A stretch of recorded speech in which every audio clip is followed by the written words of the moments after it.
Hey, what's going on, folks? How we doing tonight? We are gonna talk some JETS, as you saw by the intro video. On the road to hopefully Vegas. We'll see what our guests have to say, and let's bring them on. It is already Monday with the first guest we're gonna bring on, Mr. Anth. What's going on? What's up? What's up? What's up? And Nothing, man. it's all the way to Vegas. All the way to Vegas. Did you like that? You weren't ready for that, huh? I'm I I'm wasn't all ready for over it either. that. Very excited about that. My Twitter crashed, so that's what's going on here. I have to reload it all, so that's fun. But we don't have time for that. We got to get this show going because, it's 2 in the morning. Benny got the Yes. text, and let's bring Benny in. He's a returning guest as well. What's up, man? What's going on? Happy to be here. Happy to talk Jets football with you, brother. Definitely a lot going on. It's the most exciting time for a Jet fan in at least a decade. So, yeah, bro, I'm looking forward to it. Are we excited Zach Wilson might learn something? Maybe I'm not too high on Zach Wilson personally, even moving forward. But listen, I think there's always a chance when you're learning behind one of the best to ever do it. So if there's ever an opportunity, it's now. Well, that's it, isn't it? I mean, they're saying he's showing signs of being a completely different quarterback. I mean, I'm sure they said this at the same time last year that he was a completely different quarterback. Um, yeah, I'm kind of in that same thing as Benny there. You know what? If he doesn't learn behind Aaron Rodgers, he is never going to learn. But if he's going to learn, it will be behind Aaron Rodgers. So only time will tell. However, a Hall of Fame game, Zach is going to put a 40 burger on somebody.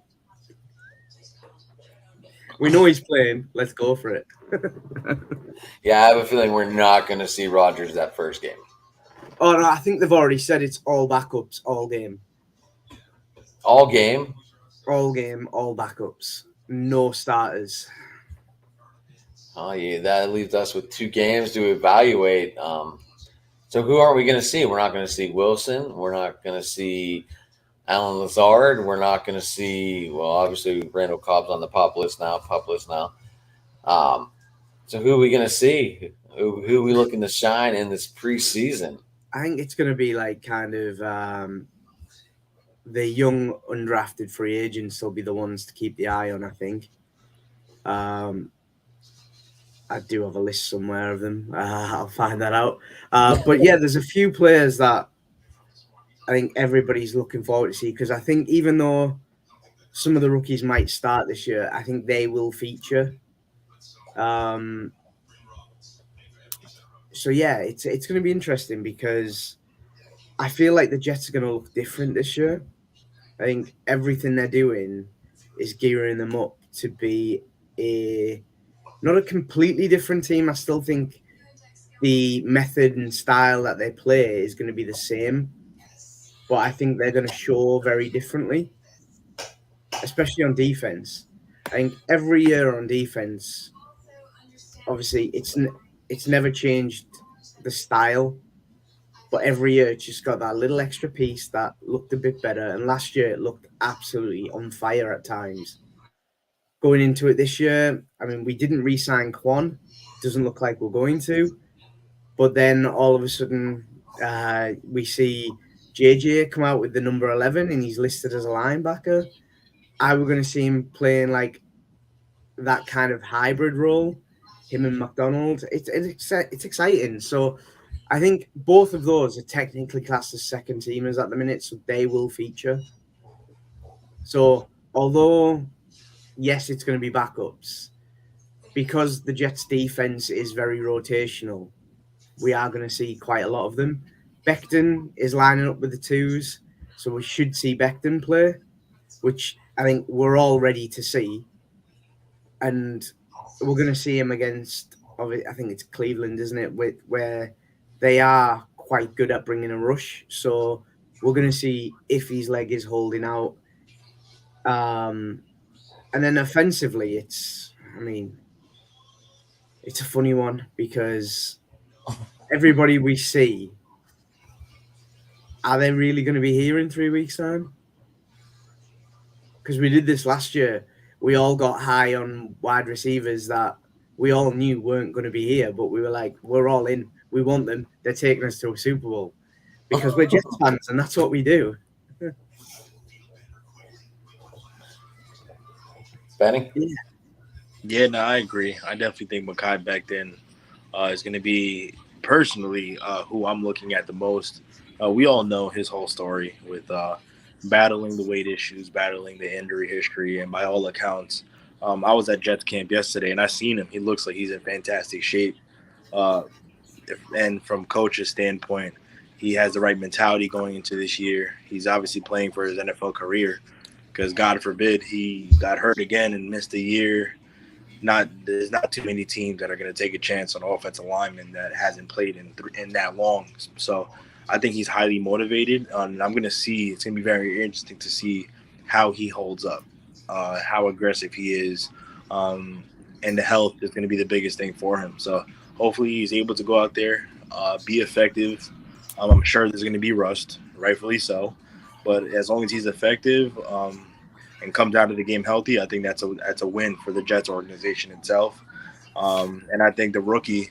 I think offensive line for me is just going to be one of the big storylines. And I think the rookie that the Jets drafted second overall, Joe Tippmann, I think he's going to have every opportunity to win a starting job.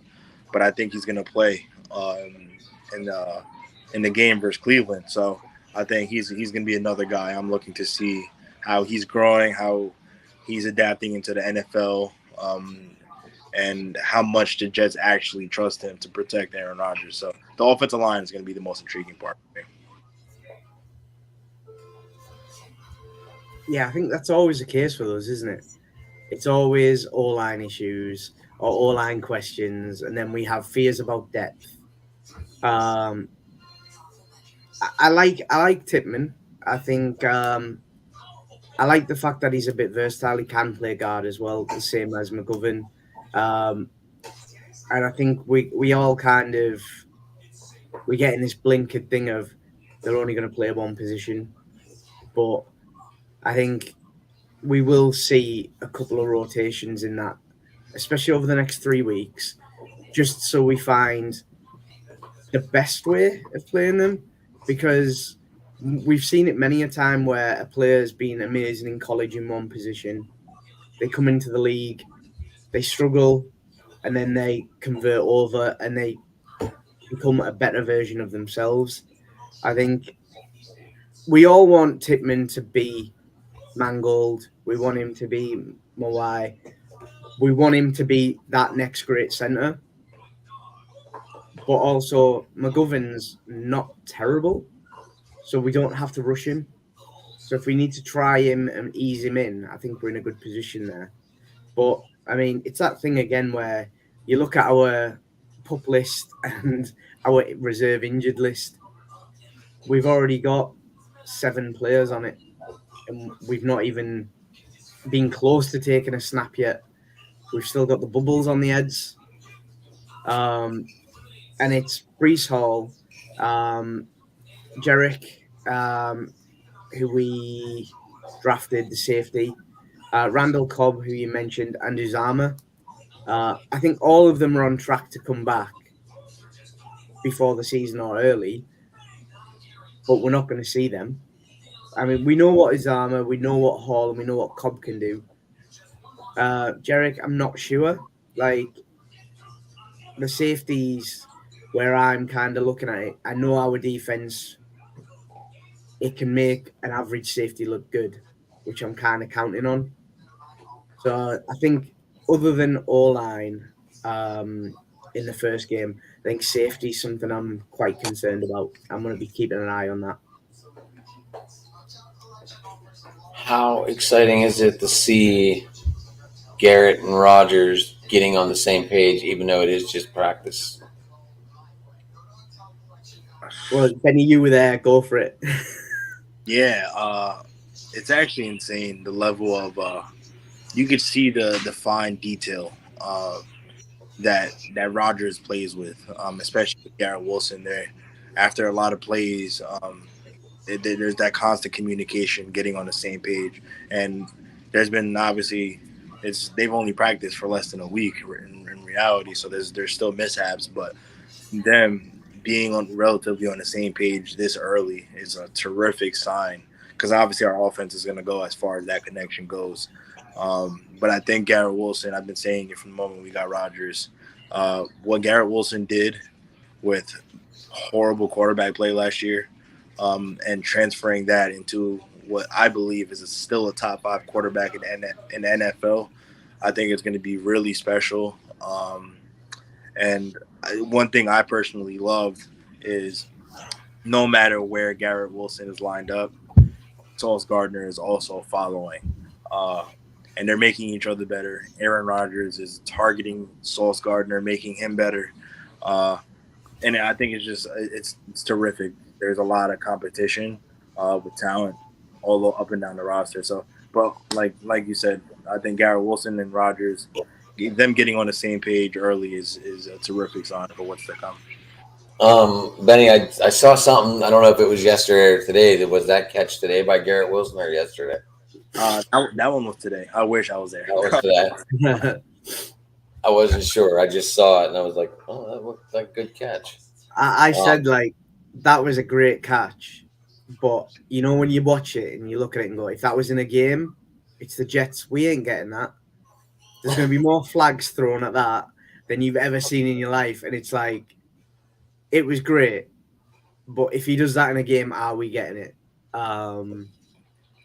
See, Wilson, I'm so glad that he is connecting with Rodgers because I have a few concerns about this season on Wilson. I don't know if he is going to be able to handle the cornerbacks being all over him because they know how dangerous he can be.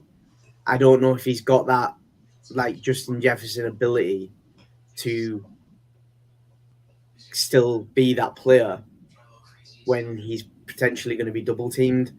I was really hoping we were going to go out and get another like standout number 1 type guy who we are kind of hoping Lazard can be.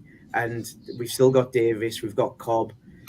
So you can't leave these guys. But I don't want people to get disappointed if we win games, but Wilson has a slight drop in productivity sometimes because ultimately he's landed with a massive splash. And everything you see everywhere on social media is about what Wilson can do. If you're a defensive coach going against the Jets, you're going to bank up against Wilson. So I kind of want to see him, like you say, Benny, against Sauce. I want to see him like really being put through it because then in a game, it's going to be hard for them to match kind of that intensity. But I do fear that people are going to get really upset if Wilson has a down year. But he could definitely have like that sophomore kind of drop because of the fact that he is going to receive so much more attention than what he got last year. Okay. Yeah, no, I listen. It is going to be an interesting factor, especially when rookies come out. Obviously, he won Offensive Rookie of the Year, but like there wasn't too much attention necessarily being put on Garrett Wilson. He was still somewhat of an unknown last year as a rookie. So, but now everyone knows Wilson's supposed to be the guy. He needs to rise to the occasion. And when defenses are game planned around stopping you or slowing you down, it's going to be interesting to see how he either rises up to the occasion, which I believe he can, or he doesn't, which is always a possibility as well. I happen to believe I think he will be really effective this year, but you can never be too certain. And it's just we got to hope. We got to hope. And as long as I believe he stays healthy, I think we'll be in a really good position. What did you guys think of the Mims trade? Very little in return, and it all comes back next year or 2 years from now, 2025. They got the what, sixth and seventh. Yeah, it's unfortunate because I think Mims has a level of talent, but at the end of the day, it's been almost. I think this would have been his third year. Um, Clearly, I think the relationship with the coaching staff may not be particularly great for whatever reason. Um, and listen, I think he has an opportunity in Detroit where he could do some good things. They have a good offense. They had one of the better offenses last year, so it'll be interesting to see. I wish it would have worked out here because I think there, like I said, there is a level of talent. But sometimes in life in general, like a fresh start is needed, and I think it was needed for both sides. And even though the return was little for what we drafted him, um, at the end of the day, like I know a lot of Jets fans joke and crack jokes on Denzel Mims. I hope he does well. I really do. I think I've met him twice actually. Pretty solid guy, a pretty solid individual. But yeah, no, I think he just needed a fresh start. And I think the Jets needed a fresh start, and they granted him that, and I respect it. And then you go to a team where you kind of just throw the ball all over the place, even with them drafting Gibbs, and they took that tight end also in the number one. I think, Yeah. right. I think Detroit. I think Jared Goff could hit 5,000 yards this year. I mean, they've got the team around him. Detroit are going to be an interesting one because I think a lot of people got behind them last year because of Hard Knocks. And let's face it, I mean, it's Detroit. I mean, there's not very many teams in the league that are bigger jokes than what we've been over the last decade, but Detroit been doing it a lot longer. Like, it's bad when Jets fans look at a team and go, bless. So, like, that's kind of where Detroit were. I mean, it's one of the. We always used to laugh when we go to the games in the UK because you see every jersey. You don't see very many Lions jerseys. You don't even see like a Megatron or a Barry Sanders jerseys, man. They might be the only ones you see, but in that 70,000 people at the stadium, you might see two. You're not going to see Jared Goff on any jerseys. Oh yeah, you'll see him on a couple of Rams ones from when he was over about 8-9 years ago. But it's just I don't know. Detroit, I kind of look at them the same way as they probably look at us. Of I hope they do something and I hope they do well because their fans still support. They go out and they've been bad. Last year, I think they finally got somebody who's got that attitude to actually succeed in Detroit. And I think Mims is going into a situation where he'll do really well. I mean, he's big bodied, he's fast, he can catch. I just think, like Benny said, there's been a disconnect with the coaching. I think the minute it kind of came out, he never got right after he got ill. He lost a load of body weight, and he just never seemed to get back on track. Where hopefully he'll get to Detroit and they'll play to his strengths. But I'm the same. He seems like a stand-up guy, other than his little spat when he wanted to be traded. But that's the norm now. You can only wish him well. You can't wish any ill will on him because he's not Jamal Adams. I mean, Jamal Adams is always going to be that kind of that standout of how do you single-handedly turn Jets Twitter against one man. I think Mims will do well this year. I'm still not going to put him in a fantasy team, but he'll do well. You're not even going to put him on a bench? No, I've got the other Mims, the rookie. Can't have two Mims.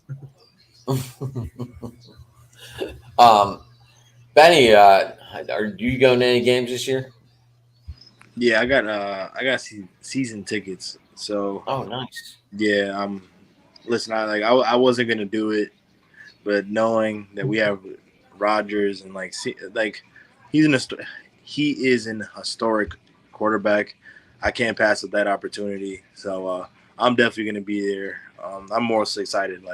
I just want to get out there week 1. I know we play Monday Night Football. Like, I think the energy is going to be absolutely off the charts. So Yeah. I'm definitely Isn't excited. that wild? Like you get like a star quarterback, and all of a sudden you're highlighted.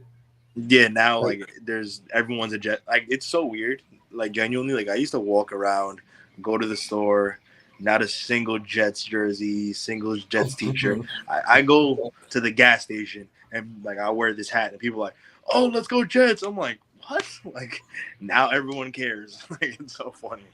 Yeah, it's Does surreal. it feel good, or is it like a bandwagon feeling, or what do you get out of that?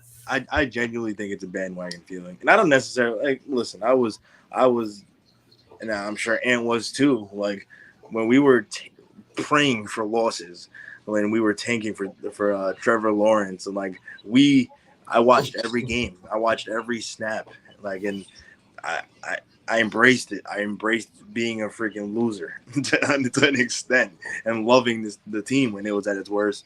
And it's like, cool. I mean, I get it. Not maybe not everyone's as big of fans as football fans as we are. So, things are exciting now. So people want to show that excitement. But it does feel a little bit like of a bandwagon feeling that I know to a certain extent, if we were to win, I don't know about a Super Bowl, but have a lot of success this year, I think it would feel a little bit better for fans like ourselves than the typical fan that just says like doesn't really understand what's going on. I think it would make me feel great, but yeah, we'll see.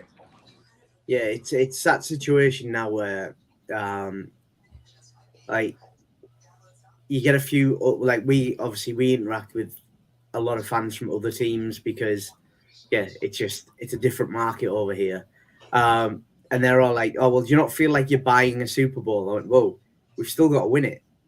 Like, this is not like Tom Brady and Tampa situation where he took the A team with him. We're still a young team. Yes, we've put Aaron Rodgers in there, but we're still going to have to work. We're still in probably the hardest division in football. But it is one of them now. We get it over here still. Like, we went through a spell probably mid last year where our group, so Gangrene UK, didn't really grow. We just had that core fan base. Since Aaron Rodgers, we've got like 100 new fans, and it's like it's cool because they're all jumping in and they're all getting really passionate. But then they want to learn about the histories and everything like that, and it's like, do you really want that disappointment in your life? Because at the minute you have this spark, this light, which we miss. I haven't had that for 23 years, apart from 2 years in the middle. So yeah, it's a nice feeling, but I just can't get behind this narrative of that we're trying to buy a Super Bowl because you can't do that anymore. Like, free agency and the salary cap do not allow you to buy a Super Bowl. No, it's not like baseball for sure. Yeah, I mean, baseball you can buy anything. Benny, you're in New York. I mean, look at the Mets. They paid all that money, and they're struggling miserably right now. Oh yeah, like I'm not necessarily like a big baseball guy, but like it's impossible to ignore it. Like everyone realizes that the Mets had like the highest payroll. I think they had the highest payroll in baseball. I think the Rangers have the highest payroll. Oh, but I don't know. Not by much though. Not by much. Couple mil. Yeah, they're in the same. But yeah, when you spend that much money on two pitchers, I know, and they both suck. Like it's a tough pill to swallow for sure. Or they end up on the IL. Oh yeah, like nothing's changed. I mean, it's kind of expected. Both of those guys are in their 40s, I believe. I know. No, Benny, I don't. Do you go on the strike? Which pinstripe do you follow if you do baseball? I'm a Yankees fan. You're a Yankees fan, so you're in the cellar too right now. Oh yeah, like I'm not. There's nothing really to brag about on my end. I mean, that AL East though is pretty stacked. Yeah, every team is.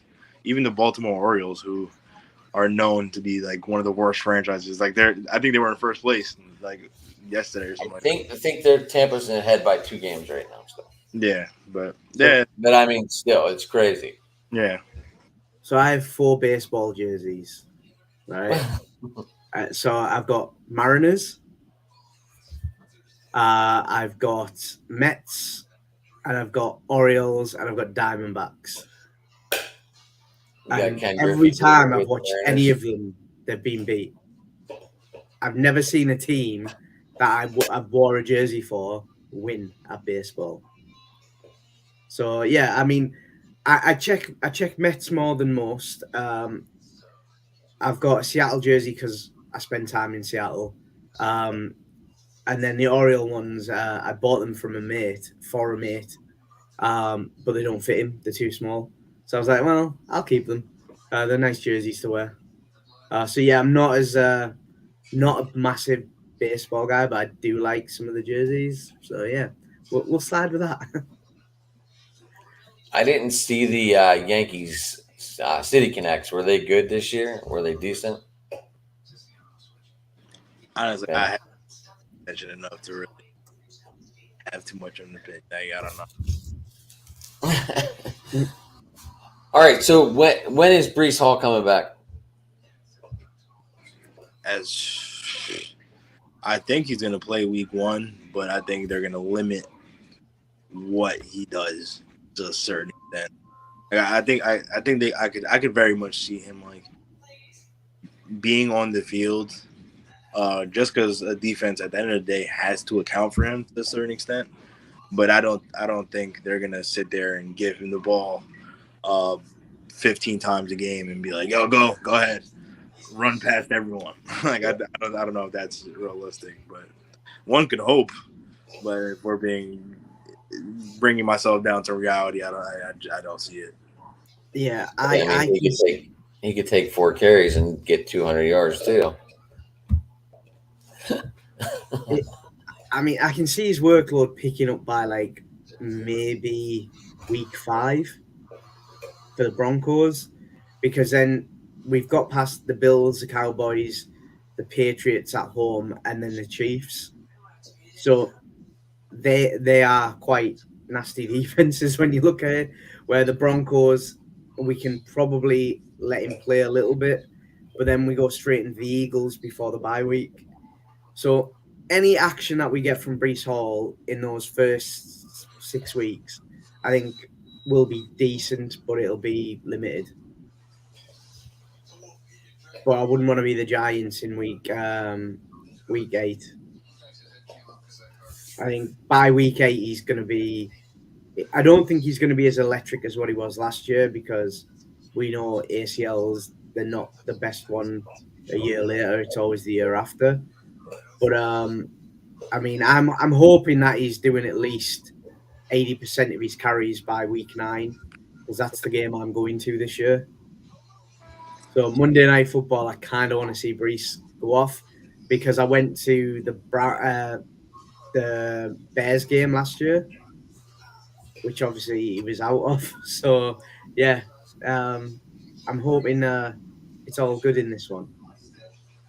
Yeah, I'm sorry to cut you guys off. My phone is at 1%. I just realized. So if it cuts out, that's why. Well, Benny, you know Ant will be there in week 9, so maybe you two can hook up. Oh yeah, bro, for sure. I'll Oh, be there definitely. without doubt. It's going to be a big one. But there's Monday Night Miracle right incoming there, right in the middle of the season. Oh, it's going to be good. Sure But will. Sure will. yeah, it's So when? So do we have any clue when CJ or Randall will be coming back? I think I saw an interview with Salah where it said that Uzama is on his own clock, but it'll be sooner rather than later, which is a very typical Salah way of saying, I don't have a clue, but I don't want to tell you I don't have a clue. Um, so, yeah, I think we're probably looking at, in reality, maybe when we go to joint practice. So, Okay. like week 2 of preseason I think we're teaming up with Tampa. I don't have the schedule up. I mean, No, you so have it yeah, up? it's preseason 2 it's Tampa, but I'm pretty sure we're doing Week 2 is Carolina. Week 3 oh is yeah, because you're counting Hall of Famers week 1, yeah. I was, yeah. Yeah. So on the Jets app, it's got Hall of Fame, then preseason 1, preseason 2, preseason 3. It still counts as a game, I thought.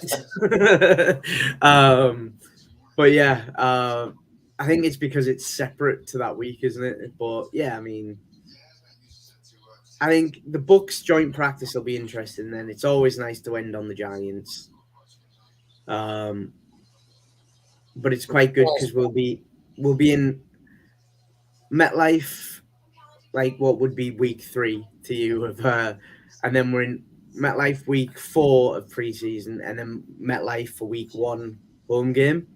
So it's nice that there's not much travel around there. Get ready for the Bills, because week 2 we're straight off to Cowboys. Yeah, that's kind of well. I mean, I don't know. You play the 425 game, so it's kind of like almost a full week playing that later game Mm. after the Monday. If you want to look at it that way. Yeah, I mean that is the plus side. I mean we have got a lot of prime time, so the gaps are a little bit better. But this week 1, this is the first time we're going into the Bills where I'm looking at it going, the time we're playing them, the passion that's going to be in that game, it's going to be big. I mean, the only thing that would have made it better is if it was. Well, it is.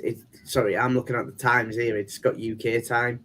Right, it's gonna be 1 o'clock. Yeah. So it's 1:15 on Tuesday morning. But obviously, that's the 12th over here. It's going to be 9/11 over there. So we're playing in New York on 9/11 against the Bills. Aaron Rodgers' first game. MetLife is going to be electric. Absolutely. I mean, we know MetLife can be loud. If the fans bring it, I think the Bills might get a little bit shell shocked and do a Saints. Because I don't know if you noticed this, the Saints never seem to win the first game of the season. They choke it. But if we get that win against the Bills, then we're going in Cowboys. I like the Cowboys. I think every year I think they're going to be brilliant, and then they manage to absolutely blow themselves up. But if out of those first 6 games we can win 3, I think we've had a great start. If we go into the bye at 3-3, like So you have them. So Anthony, you pretty much have them losing to the Chiefs, Cowboys, possibly, and the Eagles. they would be the 3 that you kind of look at, right? But I've got it where I think we get beat off the Patriots, the Eagles, and the Broncos, and we win the others. So we'll beat the Bills, we'll beat the Cowboys, and we'll beat the Chiefs. But the Patriots, we always choke at home against the Patriots. I don't want us to, and I think early on we could destroy them. But when I'm looking at it and I go, if I have to pick 3, it's the Jets, man. Like the Broncos at Denver. Like I don't know. I don't know what they've got with Wilson. I mean, Rodgers normally does well in Denver, but when we played there last year, it was awful. And I think the Eagles, although last year I thought the Eagles were massively overrated, I think their team is better this year, so they should beat us. It's the 6-7 after the bye week. We have to win 5-6 of them. That's just it. We have to. If we want to win the division, if we want to be in the playoffs, we have to beat the Giants, the Chargers, the Raiders, the Dolphins, the Falcons, the Texans minimum. Like you can't win that division without taking that middle out. Because the last 4 games, you've Jets, got Dolphins, Commanders, Browns, Patriots. like The final game in Foxborough. yeah. And can you imagine going into Foxborough and needing to win to go into the playoffs? And then December 28th is another night game. Yeah, so I don't know yeah, if so that's Thursday night on Prime against Browns. right. Which, And then they're off till the 7th. yeah. So that's a mighty break. So you've got the 7th down for week 18 against the Patriots. And it's So going to be on our app, a weather game. On our app, it's date to be determined, time to be determined, because we know it's going to get flexed. Right. We always get flexed last game because we're normally trying to stop the Patriots getting a playoff spot. Where this year it's going to be the other way around. I don't know. You're coming in for the Jets Raiders game. No, I'm coming in for Chargers week 9. Oh, I'm sorry. Monday night football. Sorry, I just saw the 8 and I was like, oh, Chargers. Jets. What are Raiders?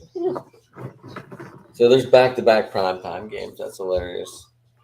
Yeah, it's a lot of primetime. We were trying to organize watch parties over here. And man, it's so freaking hard because obviously we need like 6 p.m. So 1 o'clocks or 3 o'clocks because any later, like we're not getting out of the bar until like 2, 3 in the morning. Which we don't mind sometimes, but like you can't do a meet on a Monday night because the game doesn't finish till 2 a.m. Tuesday, sometimes 3 a.m. Tuesday. It's just, you just don't get anybody there because they have to take too much time off work. But obviously we're in the Black Friday game this year as well. That's so weird. This is the first time that's happened, and apparently they want to make Black Friday the new Thanksgiving game. Yeah, I don't know why they're doing that. It's all dollar. I'm sure, but we know the answer. That's usually like the big college rival day. Yeah, but apparently they're after a team to do it. Kind of like the Cowboys and the Lions always play on Thanksgiving, right?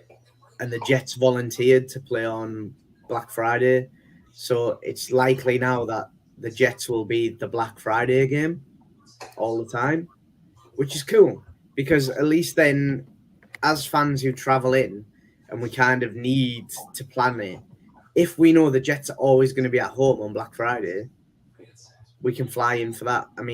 We've dropped the ball this year by coming in for the Chargers game. We arrive on the Saturday, and the Sunday is the bloody New York Marathon. So hotels are a nightmare. The city's on lockdown. It's an absolute pain. So why don't you stay outside the city and just take a bus in?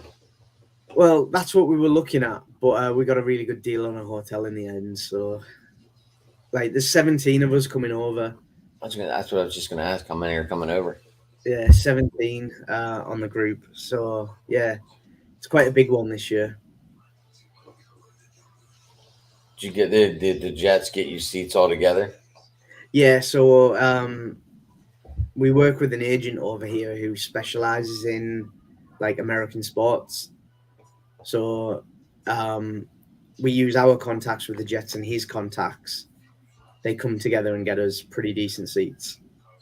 Where are you sitting? Right, I knew you were going to ask that. I will tell you in 1 second. I've got to open Twitter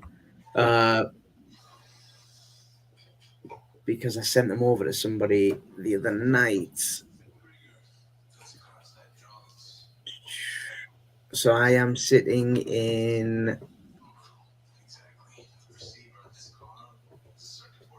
section 149 in row 40, I think. Which it's in the end zone where normally I prefer to be around the side, but the Jets aren't selling side seats for groups this year.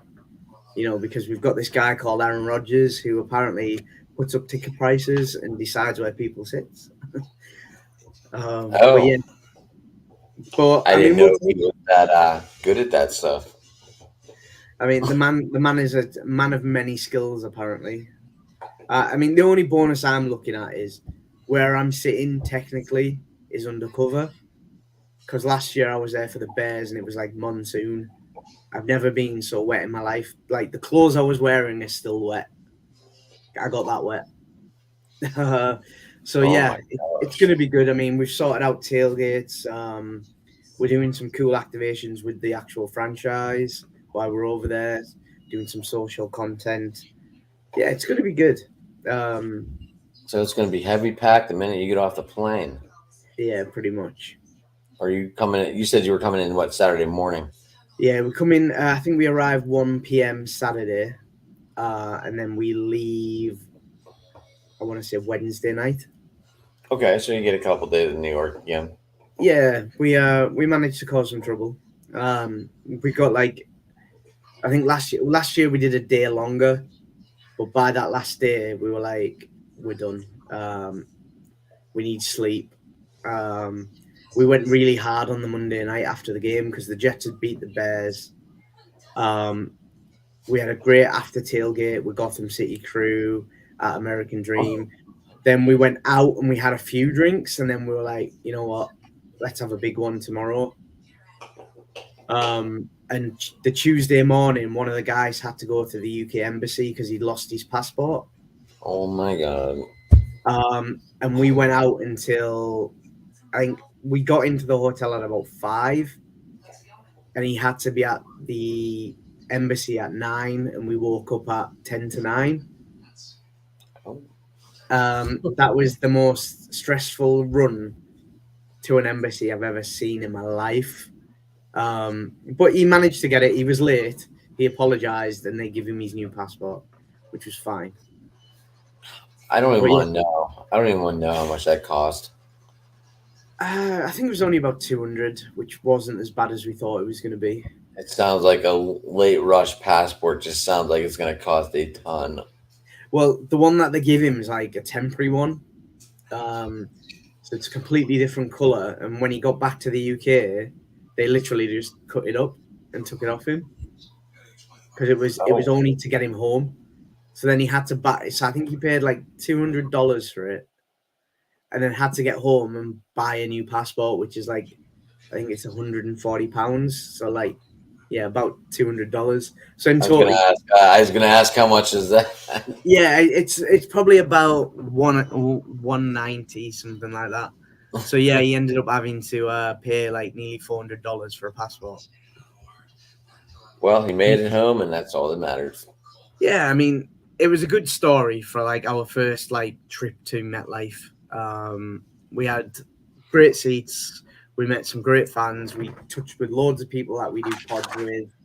And the team weren't great. We're going this time. We've got Rodgers, Wilson, Lazard. We've got all of the draft picks. I mean, I think our draft picks were really good. I think they fit the team well, which is all we can ask, really.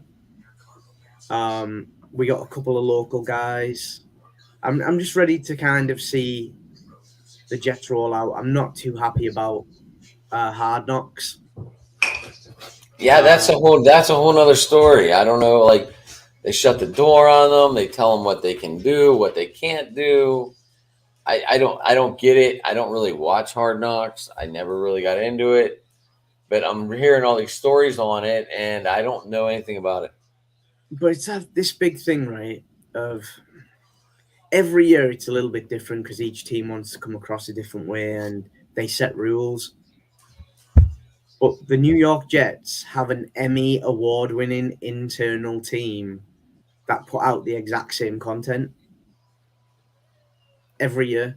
So us getting this access, they're like, oh, it's going to be great for the fan base. Yeah, but we get it anyway. The only difference is this is going to be HBO doing it or Max or whatever it is now. which in the UK it's a nightmare to watch that. You need a VPN and all that. Or they'll put it on Sky Sports, which means that there's an advert every 5 minutes, and our adverts aren't as good as yours. They're actually terrible. So you just get a bit bored of watching it. But our online series that comes through YouTube is outstanding. So I'm a bit like, it's not going to be disturbing to the team other than the interviews because they're so used to the cameras being around. But I can see them getting really wound up because they're going to have to do the same interviews twice. They're not going to share video content. So it's going to be, how do they differentiate to make it interesting? Because the worst thing that can happen is that Hard Knocks is like Flight, or Flight is like Hard Knocks. It needs to be completely different.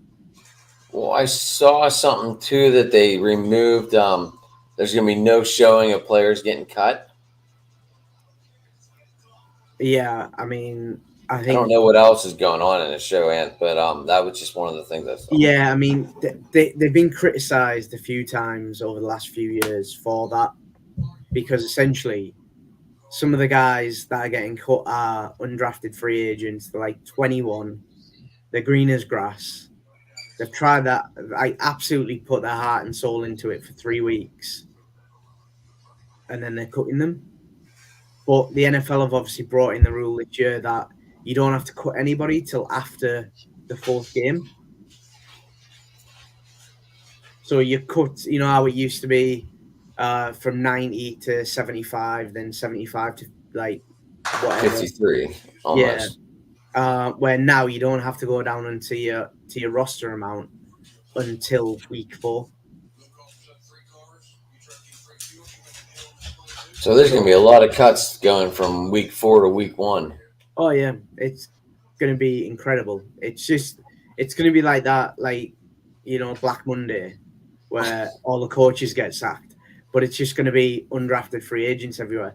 But it's not giving them enough time to get to another team before the season starts, which I don't know how that'll work out, because obviously one of the fun parts of the off season is waiting for people to get cut, and then you snipe in and you take them. Right. I mean, that's where we've had some of our stars. I know it's where, like, a lot of teams have done well over the past few years. So how does that affect us this year?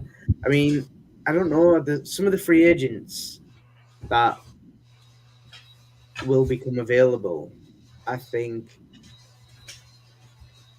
it'll be difficult to kind of fill your practice squad, because that first few weeks, you're gonna have to tell them before week 4 for me, because they're gonna want to shop around. It's not gonna be a case of, we're gonna cut you, but we're gonna put you on the practice squad tomorrow, because they'll be like, well, I might go somewhere else. Yeah, this is going to be an interesting week 4 to week 1. Yeah, I mean, I think people will still cut earlier, but they don't have to.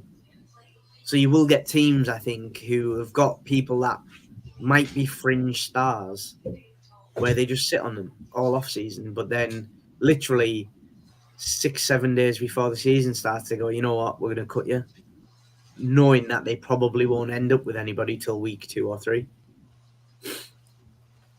That's crazy. Whether they stick with that, I don't know. It'd be interesting to see.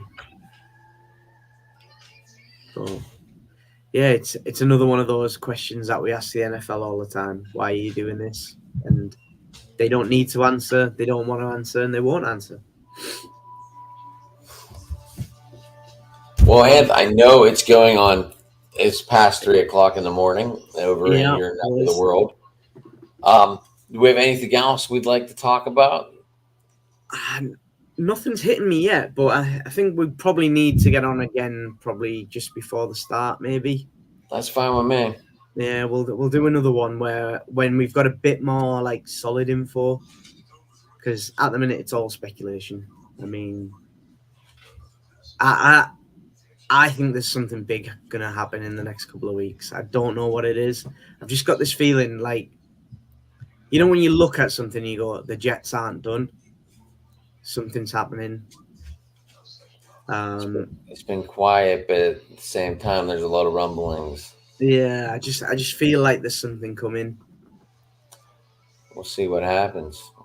Yeah, all right. Well, we'll wait and get through spring or training camp here, and then once we get a look at this roster, we'll come back and we'll go over like possibly a whole schedule and break it down and get our overall thoughts on that. And hopefully, Twitter's back to working for me, and I can find out. Like, it was Twitter might not even be called Twitter by then. Might even be called the X, like the Xbox. Yeah, please don't. But we'll see. Or an ex, like an ex-girlfriend. Yeah, I mean, or an ex just because it was a massive mistake that you should never have bought it. You should have never handed it over, but we'll get into that a whole nother day. Yeah, should have never let that. It seems like there's been more trouble since they let Linda take over. Yeah. But Anth, how people get a hold of you, and we'll let you go to bed. Yeah, cheers. It's Gangrene UK on Twitter, Instagram. We're also findable a group on Facebook. Just search for Gangrene UK. You'll see myself and the other admins, Otis, Fraser, James, and Kane. We're normally up to something. But yeah, just reach out. Sounds good. I am at Sports Talking It on Twitter. Driving to the Top Productions also, YouTube and Twitter. And I'm gonna play that Jets video one more time. And Anth, if you want to stick around for a couple minutes afterwards, we'll BS for a minute. And here's Phoenix getting involved here, as always. Even though my mom yelled at me and said, "Why do you bring your dog into the video?" I said, "Because she's the picture of the YouTube channel, and she can do what she wants because she's the dog." Yeah, but she's been quiet today. I didn't even know she was there. Yeah, she was playing with. She had her one of her toys. I heard her chewing, and I'm glad if you didn't hear it, that means it didn't come up. But she was chewing on a toy. Well, there you go. Alrighty. All right, Anth. I thank you for stopping by. Pleasure. Like I said, I don't know. We had other guests lined up, but my Twitter crashed, so I have no idea what happened. So, well, Anth, always a pleasure coming on. I know it's late, but you're a late out. Well, yeah, definitely.